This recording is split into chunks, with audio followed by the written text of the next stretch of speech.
রব্বুল আলামিন পৃথিবীর কোনো মানুষ আমার গুনাহ সম্পর্কে জানে না, তুমি আমার গুনাহ সম্পর্কে জানো। আমি এমন গুনাহ করেছি আমার বিবি জানে না, বিবি গুনাহ করেছে আমি জানি না। আল্লাহ তুমি সব কিছু জানো, হে আমার প্রভু তুমি আমাকে মাফ করে দাও। আমার আল্লাহ বলে তারপরও যদি তোমাদেরকে আমি মাফ না করি, তারপরও বান্দা তোমরা আমার রহমতের দরজা থেকে ফিরে যাইও না। আমি তোমাদেরকে হুকুম দিচ্ছি, ওয়ালাউ আন্নাহুম ইয যালামু আনফুসাহুম জাউকা, বান্দারে যদি গুনাহ করে ফেলো আমার রহমত থেকে মুখ ফিরিয়ে তুমি চলে যাইও না।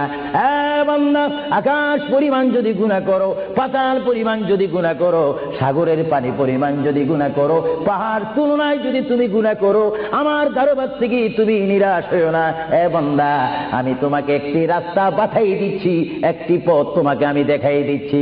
সেই পথটি কোন পথ তোমরা জানো? ওয়ালাউ আন্নাহুম ইয যালামু আনফুসাহুম জাউকা, বান্দারে যখন তোমরা বরবাদ হয়ে যাবে তখন তোমাদেরকে একটা পথ আমি তোমাদেরকে দেখাই দিলাম, সেই পথটির নাম হচ্ছে আমার রাসূলের মদিনা।